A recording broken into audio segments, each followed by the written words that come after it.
ভেসে আসছে তোমার পিছনে। উন্মত্ত এক মায়ের পাগলামি থেকে শুরু করে হিংস্র পশুদের লড়াই, বিশাল সামুদ্রিক যুদ্ধ ও ভয়ানক সমস্ত প্রাচীন শিকারী। এরা হলো বিশ্বের সব থেকে আকস্মিক বন্য তলছুট শিকারী। ও কাউকে কামড়াতে চাইছে। সাথে অসামান্য যুদ্ধগুলো আরো একটু নতুন মাত্রা পাবে যখন আমরা আমাদের অসাধারণ ফ্রিজ ফ্রেমগুলো তুলে ধরব। ও মাই গড! এটাই হলো অ্যানিমালস গন ওয়াইল্ড।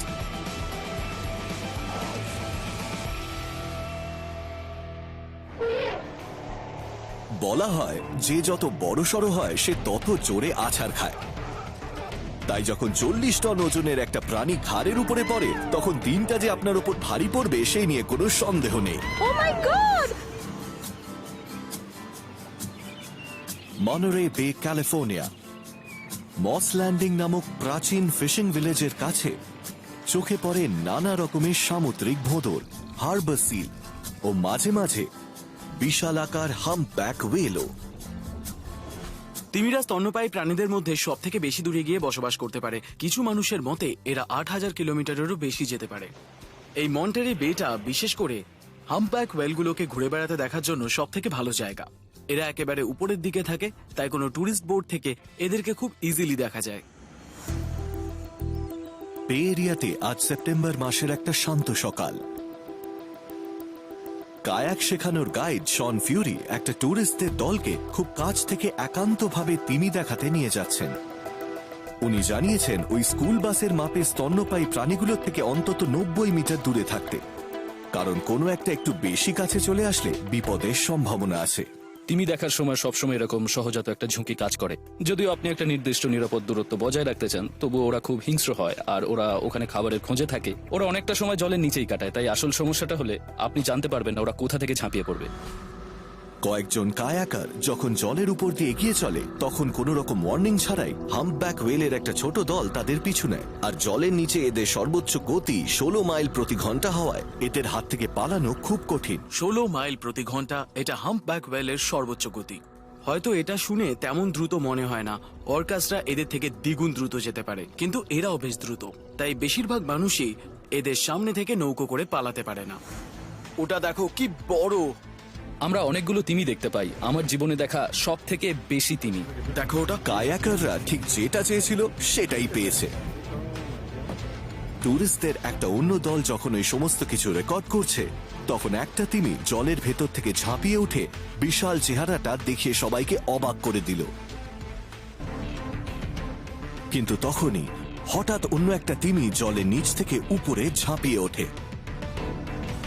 ও মাই গড! আর সেটা ঘটে শনের টুরিস্ট গ্রুপের কায়াকের ঠিক পাশেই। তিমি এলে কোনোভাবেই ওটাকে দেখা যায় না। ওটা উপরে ছিল না, জলের অনেক নিচে সাঁতার কাটছিল, তাই ওটা জল থেকে বেরোনোর আগে কোনো ইঙ্গিত পাওয়া যায় না। এটা অনেকটা বাজ পড়ার মতো হঠাৎ কিছু, মানে হঠাৎ করেই আপনার সামনে চলে আসে। আর তারপর ওটা ওর প্রকাণ্ড 40 টনের শরীরটা নিয়ে জলের ওপর পড়ে। ও মাই গড! আমি শুধু দেখি অনেকটা জল ছিটকে ওঠে আর কায়াকগুলো নেই ওখানে। আমি প্রচন্ড ভয় পেয়ে যাই। আমি তুলে নিয়েছি, আমি ওটার ভিডিও তুলে নিয়েছি। ওটা কোথায় গেল? ও আবার জলে চলে গেল। আমার মনে হয় আপনি ওটা দেখতে পাবেন না, ও সোজাসুজি ওদের ওপর এসে পড়েনি। আমি শুধু জানতাম ওখানে যেতে হবে আমাকে। যা করা ঠিক আছে তাহলে। আশ্চর্যজনকভাবে এই বিশাল প্রাণীটা জলের ওপর আছড়ে পড়ার পরে দুজন টুরিস্টকে তাদের ডুবে যাওয়া কায়াকের পাশেই দেখা যায়, ভয়ার্ত কিন্তু জীবিত। কায়াকের যাত্রীরা সৌভাগ্যবশত এই ভয়ঙ্কর ঘটনায় কোনো আঘাত পায়নি, কিন্তু এই টুরিস্টরা বা তাদের গাইড শন কেউই তিমির শরীরের এইরকম বিস্ময়কর দৃশ্য জীবনে ভুলতে পারবে না। আমি তুলে নিয়েছি, আমি ওটার ভিডিও তুলে নিয়েছি। এটা মেনেই নেওয়া যায়, জীবন যথেষ্ট কঠিন। কখনো কখনো আপনাকে এটাকে নিজের মতো ছেড়ে দিতে হয়, কিন্তু আপনি যদি সতর্ক না থাকেন আপনার অসতর্কতার জন্য অনেক ভয়ঙ্কর কিছু হয়ে যেতে পারে। আরে ও ওটাকে নিয়ে নিচ্ছে। ও Rockaway township, New Jersey. Manhattan থেকে মাত্র 64 কিলোমিটার দূরে এই শান্ত মনোরম শহরতলিটা ঘন অরণ্যে ভরা। এখানে সমস্ত রকমের বন্যপ্রাণী দেখা মেলে, ছোট ধূসর বাদুড় থেকে সাদা লেজের হরিণ আর এমনকি বাগান তছনছ করা কালো ভাল্লুকও। যদি আপনি বিয়ার কান্ট্রিতে থাকেন তাহলে আপনাকে আপনার সমস্ত খাবারের উপাদানগুলো নিরাপদে রাখতে হয়, যেটার মানে আপনার নিজের খাবার, আপনার আবর্জনা, আপনার পশু পাখির খাবার। ওই ভাল্লুকগুলো সবকিছুই খায়, আর যখনই ওরা আপনার বাড়িতে আসতে অভ্যস্ত হয়ে ওঠে তখন থেকে শুরু হয় প্রকৃত সমস্যা। ওই দেখো ওদের মা। গ্রীষ্মকালের একটা গরম দিনে টিম এবং জাস্টিনা ব্যাসো একটা কালো ভাল্লুক ও তার বাচ্চাদের ওনাদের বাগানে দেখতে পান। আর এখানে ভাল্লুকগুলো এসেছে একটু পার্টি করতে। মাটির উপরে রাখা পুলটার মধ্যে ওরা স্নান করে মজা করছে। ওই দেখো ওরাও ভাসতে চাইছে। পুকুরে সমস্ত খেলনাগুলো নিয়ে খেলছে ও তছনছ করছে। দেখে মনে হচ্ছে ওরা এখান থেকে হয়তো কিছুতেই যাবে না। আমিও খেলবো ওদের সাথে। দেখছো না তোমাকে ওখানে মা যেতে না করছে, তাও কেন বায়না করছো? বাড়ির কর্তা টিম ওনার পরিবারের পুলটার নিরাপত্তা নিয়ে চিন্তিত হয়ে পড়লেন। এই এটাকে নষ্ট করে দিও না। এই হুশ হুশ। কিন্তু ভাল্লুকগুলো নিজেরাই নিজেদের বিপদ ডেকে আনছিল। মাটা পচা। আমরা ভয় পাচ্ছিলাম ওই ভাল্লুকগুলো আমাদের কি ক্ষতি করতে পারে সেটা ভেবে, কিন্তু সত্যিটা হলো আমাদের বাড়িতেও এমন কিছু ছিল যেগুলি ওদেরও ক্ষতি করতে পারতো। আরে মাটা কি করছে? ওহো, এটা ঠিক এবং হচ্ছে না। তারপর বিষয়টা কন্ট্রোলের বাইরে চলে যায়। ওহো, কি হচ্ছে? মা ভাল্লুকটা ইলেকট্রিক লাইনের সাথে অ্যাটাচড একটা জলের পাম্প দেখে আকৃষ্ট হয়ে পড়ে। ওটাকে মাটি থেকে তুলে ও ওটাকে পুলের মধ্যে নিয়ে আসার চেষ্টা করছে। যদিও পাম্পটা ওয়াটারপ্রুফ, তবুও মা ভাল্লুকটার দাঁত ওটা যথেষ্ট ক্ষতি করতে পারে। আরে ওর তো শক লেগে যাবে। ও নো! সমস্ত ব্যাপারটা হঠাৎই খুব ভয়ঙ্কর হয়ে ওঠে। পাম্পটাকে জলের মধ্যে দেওয়া একেবারেই উচিত নয়। একটা শক্তিশালী ভাল্লুক খুব সহজেই ওটাকে ছিঁড়ে ওর থেকে তার বের করে ফেলতে পারে, আর সেটা হলে ভাল্লুকটার শক লাগতে পারে। আর একটা কামড়েই ভয়ানক কিছু হয়ে যেতে পারে। আরে ওর তো শক লেগে যাবে। ও নো!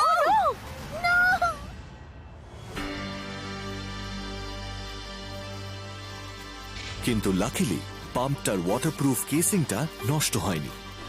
মাম্মা ভয় ও ভয় পায় না শোনা। ওই তো, ওই দেখো ও সাঁতার কাটছে।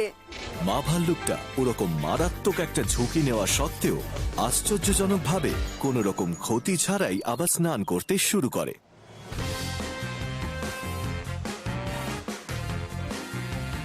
অবশেষে ভাল্লুক আর ওর বাচ্চাগুলো চলে যায়। এত আনন্দের মধ্যে ওরা জানতেও পারে না যে ওদের ওই ঝুঁকিপূর্ণ উদ্দাম স্নানটা এই মাটাকে দেখো, ও কি করছে। ওহো, কতটা ভয়ানক হতে পারত। এই এই ওটাকে তুলে না। ও নো নো! বলা হয় নেভার জাজ আ বুক বাই ইটস কভার। এই দৈত্যগুলোকে দেখে আপাত শান্ত ও নিরীহ মনে হলেও এদের এই মোটাসোটা চেহারার আড়ালে একটা ভয়ঙ্কর রাগী প্রাণী লুকিয়ে থাকে। Botswana, Africa.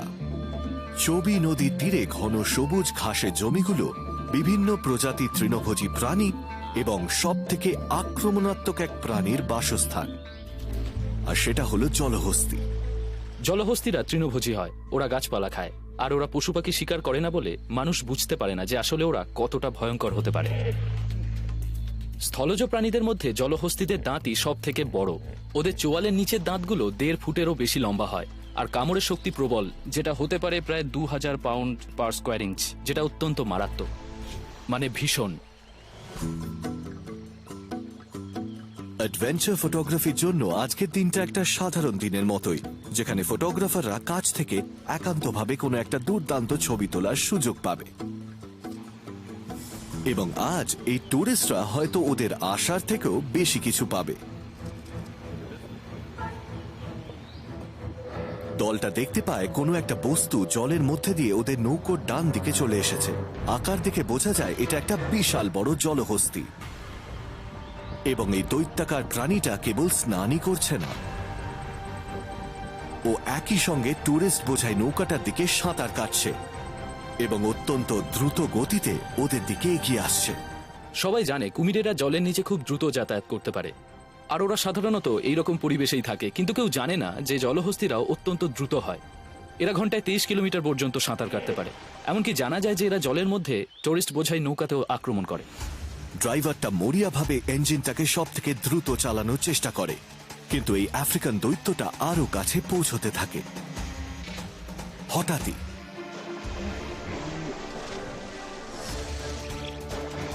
প্রাণীটা নৌকার উপরে ঝাঁপিয়ে পড়ে। এটা একটা 4000 কেজি ওজনের তৃণভোজী প্রাণী, যেটা এই মুহূর্তে ওদের উপরে ঝাঁপিয়ে পড়েছে।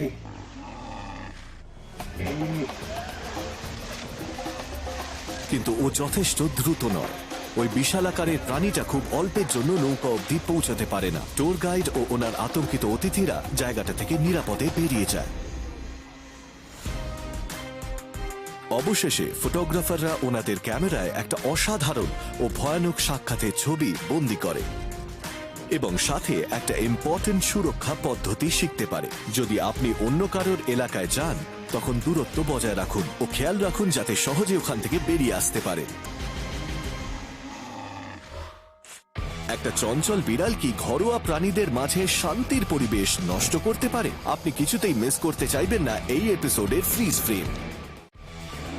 হঠাৎ আক্রমণ ও অতর্কিতে হানাগুলো আরো একটা দুর্দান্ত লড়াইয়ের মাধ্যমে দেখা যায়। এই স্থানীয় প্রাণীগুলোকে যদি চ্যালেঞ্জ করেন, তাহলে আপনার অবস্থা বেশ খারাপ হতে পারে। ও কাউকে কামড়াতে চাইছে। অভয়েলেস প্যারিশ, লুইজিয়ানা। দক্ষিণের এই জলাভূমিটা বিভিন্ন প্রজাতির পাখি, উভচর ও ভয়ানক কিছু সরীসৃপের বাসস্থান, যেমন এই আমেরিকান অ্যালিগেটর বা কুমির। আমেরিকান কুমিররা উত্তর আমেরিকার সব থেকে বড় সরীসৃপ। এরা লম্বায় 16 থেকে 18 ফুট পর্যন্ত হতে পারে। এদের কামড়ে শক্তি হয় প্রায় 3000 পাউন্ড পার স্কোয়ার ইঞ্চ। বসন্তের একটা উষ্ণ দিনে লুইজিয়ানা জলাভূমি থেকে ক্যাম্পিং করে ফেরার সময় একজন অ্যাডভেঞ্চার প্রিয় ব্যক্তি হঠাৎই এইরকম একটা শিকারীর মুখোমুখি হয়। 13 ফুট লম্বা এই বিশাল ভয়ানক প্রাণীটা কোনোভাবেই পিছপা হতে রাজি নয়। এটা এমন একটা ভয়ঙ্কর পরিস্থিতি যার থেকে দূরে থাকাই ভালো। এই ক্ষেত্রে হয়তো কোনো মা কুমির ওর বাসা রক্ষা করছিল, আর তার জন্যই ও দারুণ ভয়ঙ্কর হয়ে উঠেছিল, কারণ ওরা বাচ্চাদের খুবই ভালোবাসে আর রক্ষা করে, আর এর জন্য যে কোনো রকমের শত্রুই ওদের আক্রমণের মুখে পড়ে।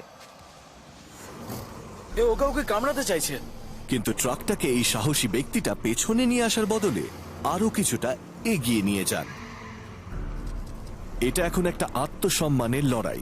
না কুমিরটা না ড্রাইভারটা কেউই পিছু হটতে চাইছে না।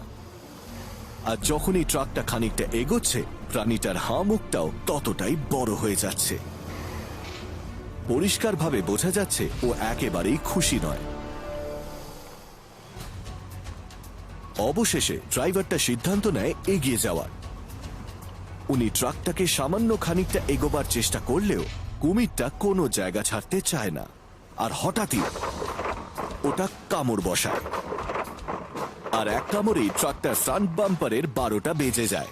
এটা দেখেই বোঝা যায় এদের কামড়ের ক্ষমতা কতটা। আরে এ তো সাংঘাতিক হয়ে গেছে। কি করছে ও এটা? ভাগ্যবশত এই আত্মসম্মানের খেলায় পশু বা মানুষ কারোরই কোনো আঘাত লাগেনি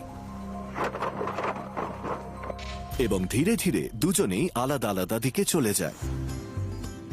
কিন্তু এখানে বিজেতা নিয়ে কোনো সন্দেহই নেই, কারণ কুমিরই এখানে স্পষ্ট উইনার। আর পরাজিত ব্যক্তির এখন গাড়ি সারাতে খরচ পড়বে $3000। পুরো ভেঙে দিয়েছে। নিয়ম কানুন শেখা সব সময় কঠিন এবং জঙ্গলে দলের মধ্যে একসাথে বেড়ে ওঠাটা সত্যি বেশ কষ্টকর।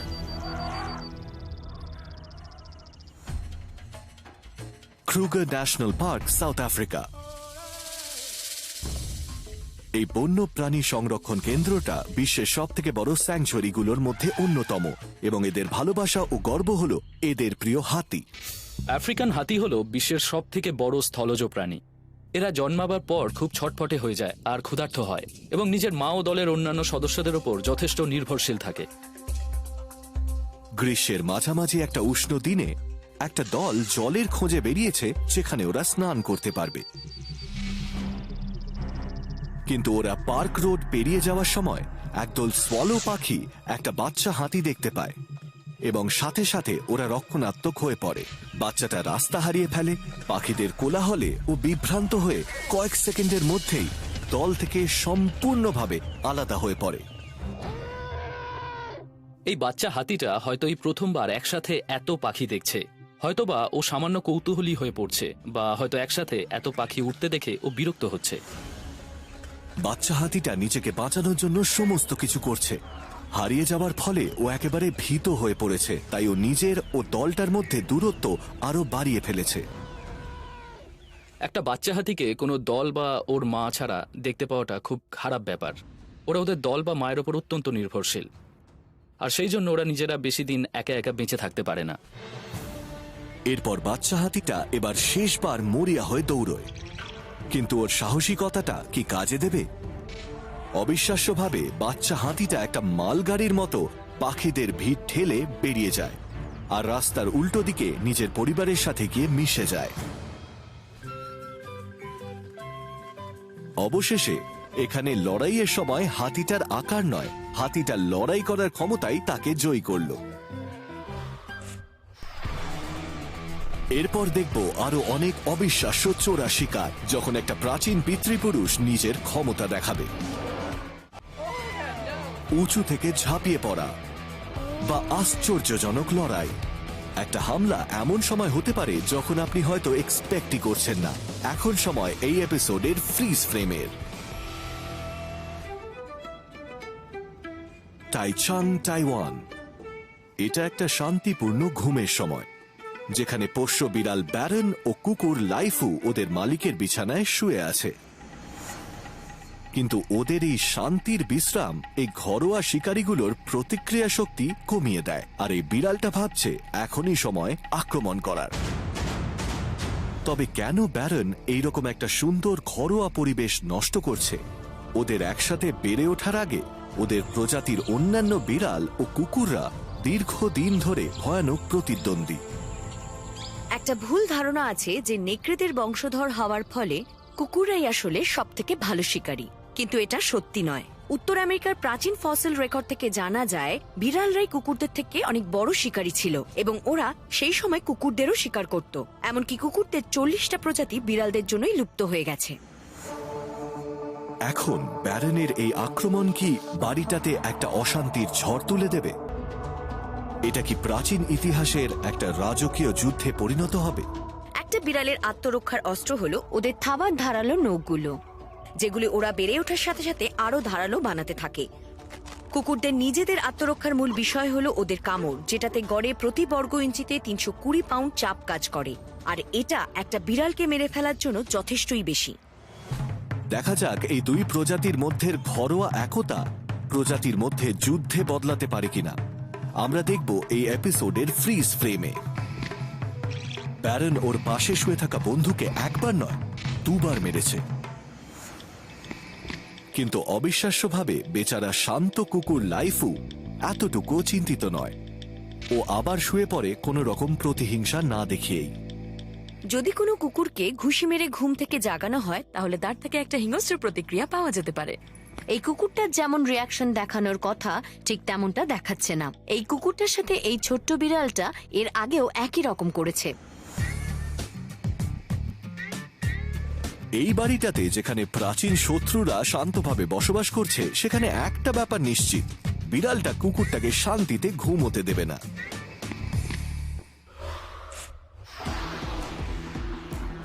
প্রায় 1 কোটি বছর ধরে বিবর্তনের পরে আমাদের বন্য পূর্বপুরুষরা হয়তো সামান্য কমজোর হয়ে পড়েছে, কিন্তু যখন আমাদের আর ওদের শুধুমাত্র একটা কয়েক ইঞ্চি পুরু কাঁচের দেওয়ালের মাধ্যমে আলাদা করা হয়, তখন যে কোনো কিছুই ঘটতে পারে। কি করছে এটা? Omaha, Nebraska, the Henry Doorly zoo and অ্যাকোয়ারিয়ামে প্রায় 1000 রকমের আলাদা আলাদা প্রজাতির পশুদের বাস, যেখানে শক্তিশালী সিলভার ব্যাক গোরিলাও আছে। এদের সিলভার ব্যাক নামটা এসেছে কারণ এদের মধ্যে পুরুষদের পিঠে লোমগুলো রূপোলি রঙের হয়। পুরুষ নেতাটা নিজের বাচ্চাদের লালন পালন করে ও রক্ষা করে। শুনলে অবাক হবেন, গরিলারা কোনো রকম অহিংস অঙ্গভঙ্গি ছাড়া ঝগড়া মেটাতে পারে। আর এটা অনেক রকমের জিনিস হতে পারে, যেমন দাঁত দেখানো থেকে শুরু করে বুক চাপড়ে এগিয়ে যাওয়া। আর যখন এই অহিংস অঙ্গভঙ্গিগুলো কাজে দেয় না, তখন ওরা বিপদটা গ্রাহ্য না করে সোজা লড়াইয়ের পথ অবলম্বন করে।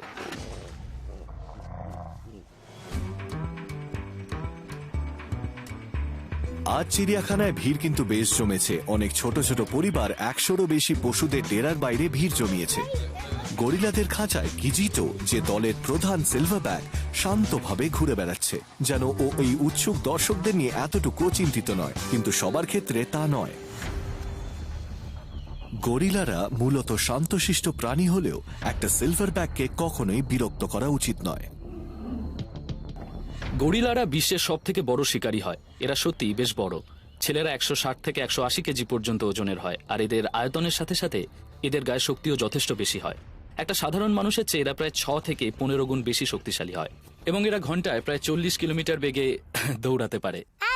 এদিকে তাকাও। দেখো দেখো, একবার ওকে আমরা দেখো। এখানে দাঁড়িয়ে রয়েছি। তবে একটা বোকা পরিবার ঠিক উল্টো কাজটাই করে। কাঁচের দেওয়াল থেকে দূরে সরে আসার বদলে ওরা আরো কাছে যায়। ও মনে হয় কিছু করতে চাইছে। He is crazy. এবং বাবাটা তখনই গরিলাটার একটা প্রতিক্রিয়া লক্ষ্য করে।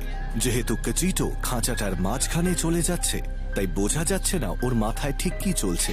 হয়তো ও বিরক্ত হয়ে দূরে চলে যাওয়ার চেষ্টা করছে, বা এটা হয়তো শিকারীদের ব্যবহারের একটা নির্দিষ্ট চাল। গরিলাদের ক্ষেত্রে ওদের সম্ভাব্য বিপদ থেকে মুখ ঘুরিয়ে চলে যাওয়াটা অদ্ভুত কিছু নয়।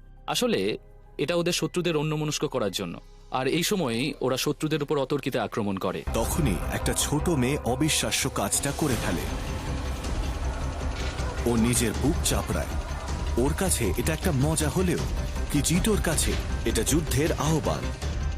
এই ওরকম করিস না, ও কিন্তু রেগে যাবে। এমনকি মেয়েটার ভাইও বুঝতে পারে, কিন্তু তখন বেশ দেরি হয়ে গেছে। লক্ষ লক্ষ বছরের বিবর্তনের বাঁধ ভেঙে যায়, আর এই কিংকংটা ঝাঁপিয়ে পড়ে।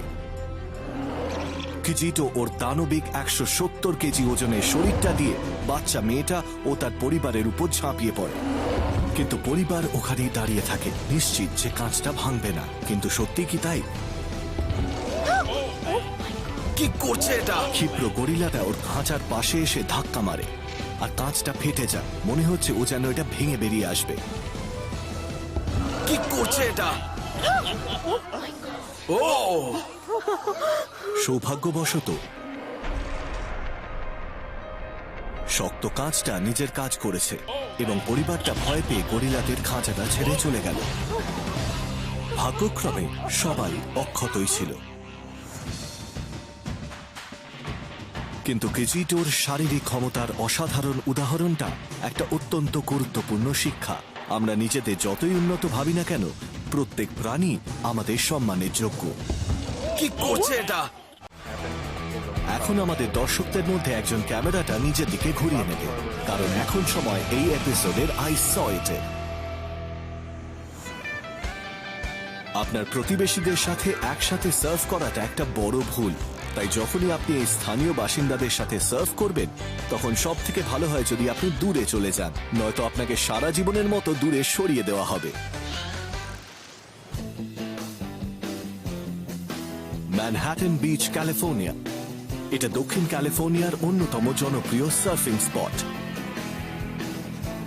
এটা লাগাতার ঢেউ যেমন প্রচুর সার্ফ প্রিয় মানুষকে আকৃষ্ট করে, তেমনই আকৃষ্ট করে বটল নোজ ডলফিনদের।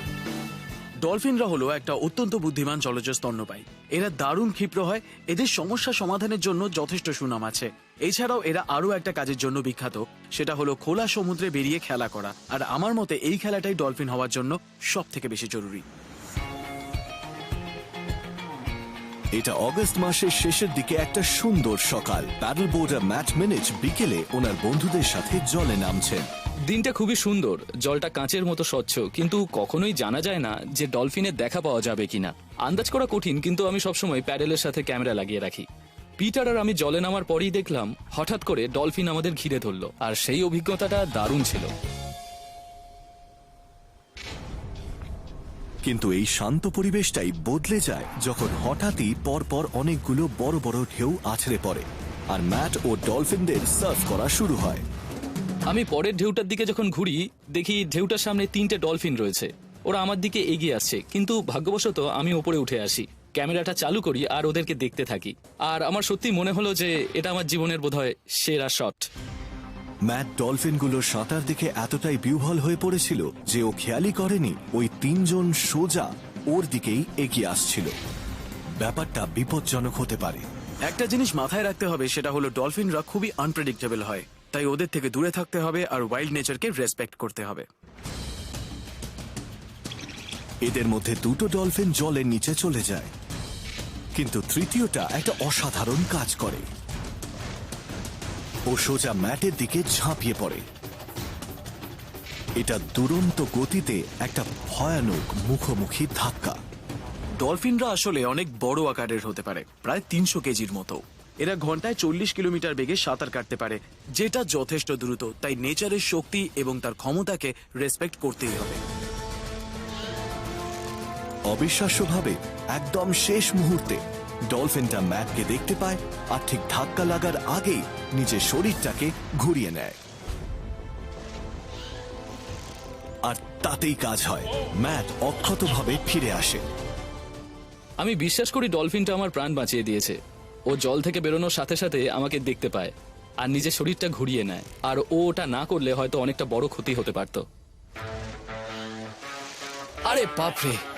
যদিও এই ক্ষেত্রে কারোর কোনো ক্ষতি হয়নি, তবু সমস্ত সার্ফ প্রেমীদের একটা জিনিস মাথায় রাখা উচিত, যখন আপনি অন্য কারোর ঢেউয়ে চড়ছেন তখন সবসময় স্থানীয়দের জায়গা ছেড়ে দিন।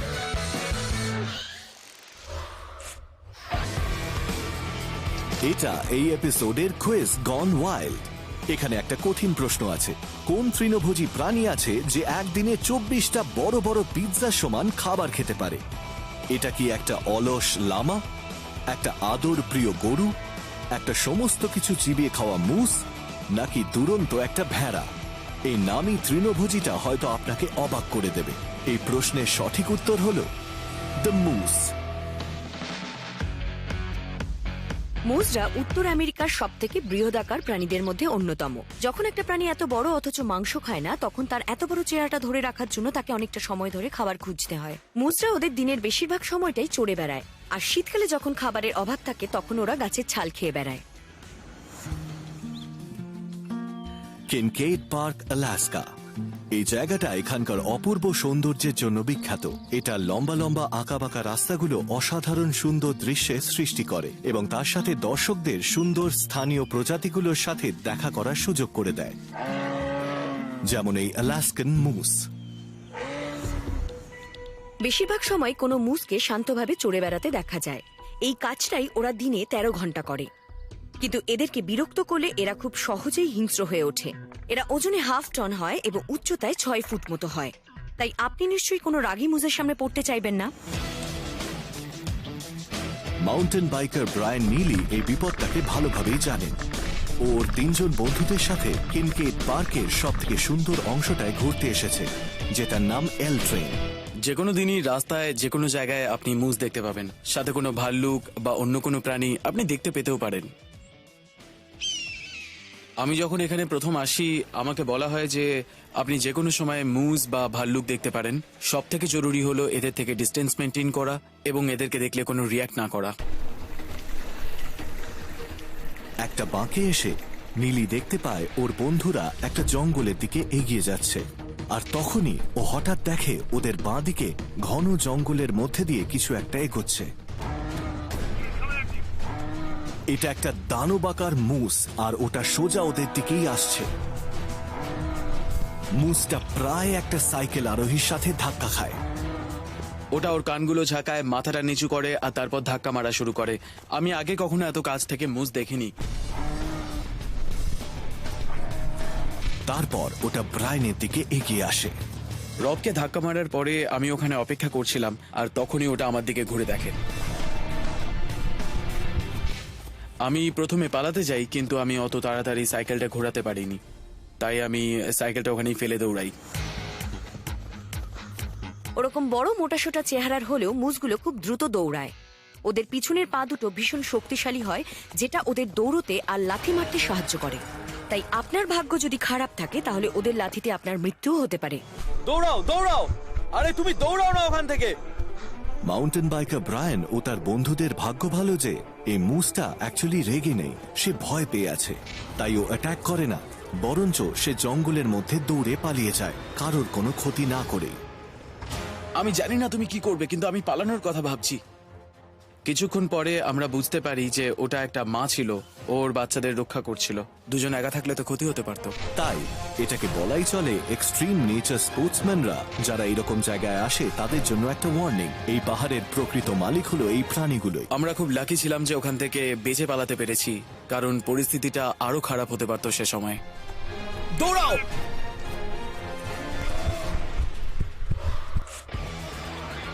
এরপরে জানবেন একটা অদ্ভুত প্রাণীর পরিচয় ওটা কি? আমাদের what the heck is it সেগমেন্টে। ভয়ানক লড়াইগুলো আরো বেশি আশ্চর্যজনক হয়ে যায় এই রহস্যজনক লুটেরার জন্য। আমরা পশু পাখিদের খুব একটা ভদ্র মনে করি না, কিন্তু এই প্রাণীটার সাথে নিজের আচরণ ঠিক না রাখলে আপনাকেই পস্তাতে হবে।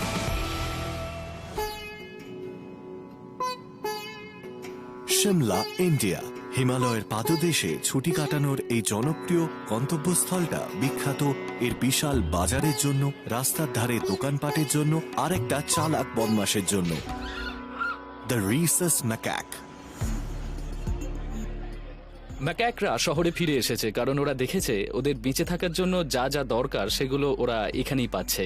এরা এদের খাবার, জল ও বাসস্থানের ব্যবস্থা মানব সভ্যতার মধ্যেই খুঁজে পেয়েছে, আর এগুলো কিছু কিছু ক্ষেত্রে যথেষ্ট ভয়ঙ্কর ও যথেষ্ট মজার হয়।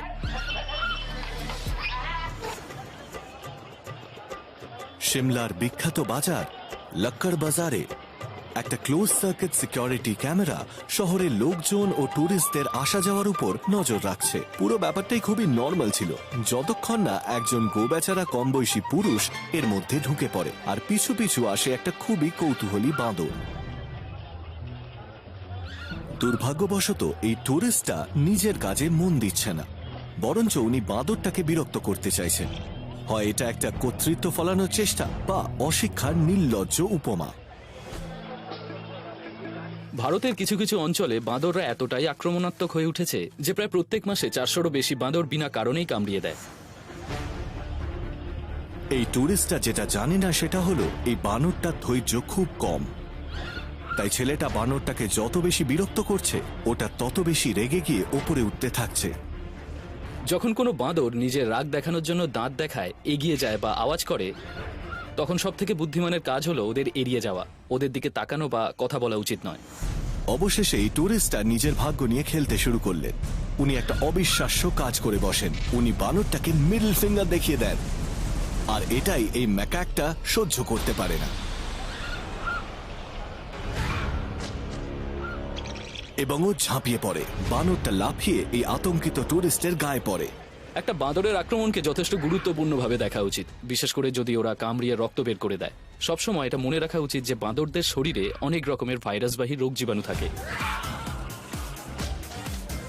কিন্তু তখন ঠিক যতটা দ্রুত লড়াইটা শুরু হয়েছিল ততটাই দ্রুত বানরটা ওই আতঙ্কিত ট্যুরিস্টটাকে যেতে দেয়। অসাধারণভাবে ছেলেটা প্রায় অক্ষত অবস্থাতেই এখান থেকে চলে যেতে পারে, কিন্তু ওর আঘাতপ্রাপ্ত আত্মসম্মান ওকে ভবিষ্যতে দুবার ভাবাবে।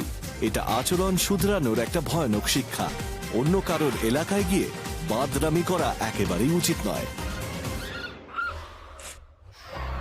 খিদে পেলে এই বন্য দানবটার সামনে কেউই আসতে চায় না, তাই আমরা আশাই করতে পারি যে এই পুচকে সিকিউরিটি গার্ডটা নিজের কাজটা ঠিকভাবে করতে পারবে। ইগল রিভার, আলাস্কা, অ্যাঙ্কারেজ থেকে মাত্র 15 মিনিট বাইরে। এই পাহাড়ে ঘেরা উপত্যকাটা অ্যাডভেঞ্চার প্রিয় মানুষদের কাছে স্বপ্নের মতো। এখানে পাহাড়ে হাইক করা যায় বা হোয়াইট ওয়াটার রাফটিং করা যায়, কিন্তু অ্যাডভেঞ্চারাররা সাবধান থাকবেন, এখানে কিন্তু কালো ভাল্লুকদেরও আস্তানা। কালো ভাল্লুকরা দুর্দান্ত ভালো শিকারী হয়। এদের ঘ্রাণ শক্তি এতটাই তীক্ষ্ণ হয় যে এরা প্রায় 30 কিলোমিটার দূর থেকেও গন্ধ পেতে পারে।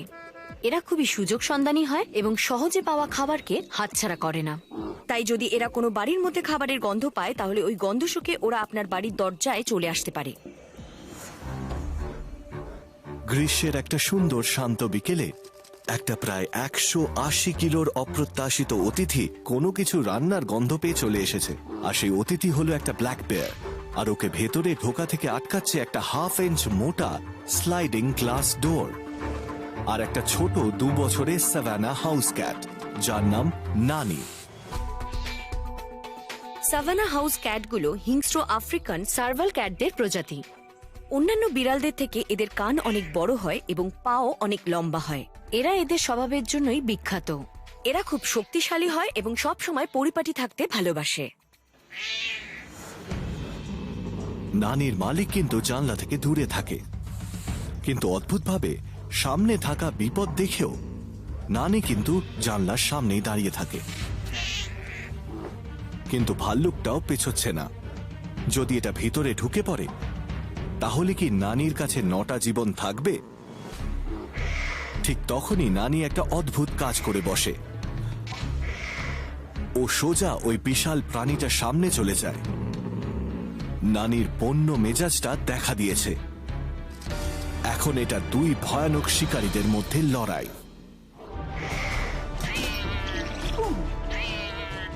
ও বাইরে থাকা বিশাল শিকারীটার উপরে ঝাঁপিয়ে পড়ে। এই শক্তি বনাম সাহসের লড়াইয়ে নানি কি আদৌ জিততে পারবে?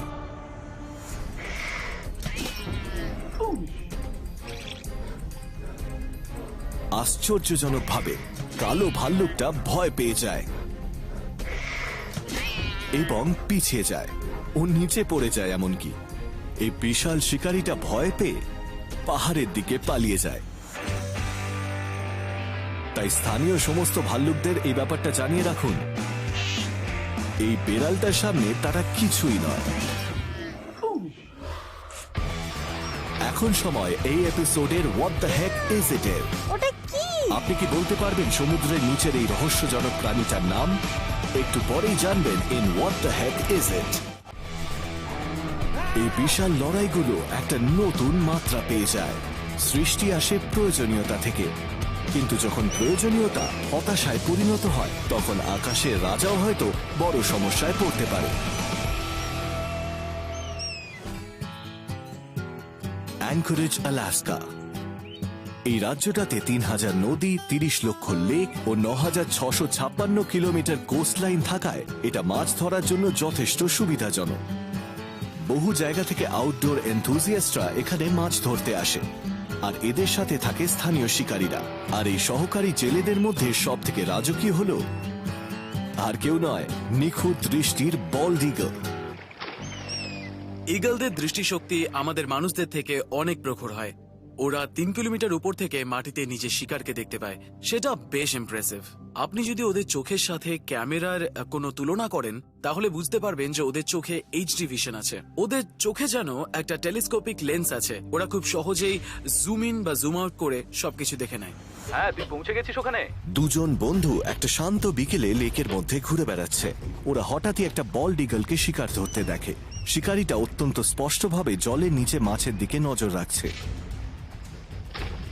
কিন্তু এটা নিচে নেমে জলে আছাড় খাওয়ার সাথে সাথে বোঝা যায় এখানে কিছু একটা সমস্যা আছে। মনে হচ্ছে ওটার শিকারের ওজন বেশি হওয়ায় ও উঠতে পারছে না। ঈগলরা ওয়াটার ফাউল নয়। ওয়াটার ফাউলদের ডানায় এক রকমের জিনিস থাকে যার ফলে এরা জল ঝেড়ে ফেলে খুব সহজেই ওপরে উঠতে পারে। এমনকি জলের মধ্যে এক জায়গায় দাঁড়িয়ে থাকলে সেখান থেকে উড়ে যেতে পারে। কিন্তু অন্যদিকে একটা ঈগলের ক্ষেত্রে এটা খুবই কঠিন ব্যাপার, কারণ জল লেগে ওর শরীর ভারী হয়ে যায়। তাই ও সহজেই ওখান থেকে উড়ে যেতে পারে না, আর তাই ঈগল জলে নামতে চায় না। আর তখনই এই মরিয়া শিকারী পাখিটা একটা অসাধারণ কাজ করে। ঈগলটা এখন জলে নেমে সাঁতার কাটতে শুরু করে। ওর সম্ভাব্য খাবারটাকে হাতছাড়া না করে ওর বিশাল ডানাগুলোকে মাছেরা যেমন পাখনা ব্যবহার করে সেরকম ভাবেই ব্যবহার করতে শুরু করে। কিন্তু এইভাবে কি লেকটার পাড়ে পৌঁছতে পারবে এই ঈগলটা? ঈগলরা নখ দিয়ে বড় মাছ ধরতে পারে। এর একটাই কারণ, ঈগল যখন উড়ে যায় তখন ওর গতিবেগ খুব বেশি থাকে, তাই জলের থেকে খুব সহজেই মাছ ধরে উঠতে পারে। কিন্তু এই ক্ষেত্রে ও জলের মধ্যে পড়ে গেছে আর সহজে উঠতে পারছে না। আর আগেই বলেছিলাম জল লেগে ঈগল ভারী হয়ে যায়। দুর্দান্তভাবে যথেষ্ট লড়াই করে কোন রকম ভাবে ঈগলটা এখনো জলের ওপর ভেসে আছে। ওই দেখ, পাড়ে পৌঁছে গেছে। ওয়াও! এবং পাড়ে পৌঁছে এটা বুঝিয়ে দেয় কেন এটা এর শিকার ধরতে এত কসরত করে। একটা বড় সুস্বাদু লাল মাছ এখন ওর পরিশ্রমের পুরস্কার। দেখ দেখ ওর কাণ্ডটা একবার দেখ। সমস্ত প্রতিকূলতার বিরুদ্ধেও জেদ কিভাবে কাজ করে এটা তার একটা অবিশ্বাস্য উদাহরণ। কখনো কখনো যে তার জেদ যে কোনো বাধা কাটিয়ে দিতে পারে। আমিও যদি এরকম করতে পারতাম। এটাকেই বলে আসল সাঁতার। এটা কি? অবশেষে এখন সময় এই ঘন্টার সব থেকে গুরুত্বপূর্ণ প্রশ্নটার উত্তর দেওয়ার। হোয়াট দ্য হেক ইজ ইট? তাহলে ভালোভাবে দেখুন আর আন্দাজ করুন এই অদ্ভুত প্রাণীটা আসলে কি হতে পারে। আপনি এটার উত্তরটা ভাবতেই পারবেন না।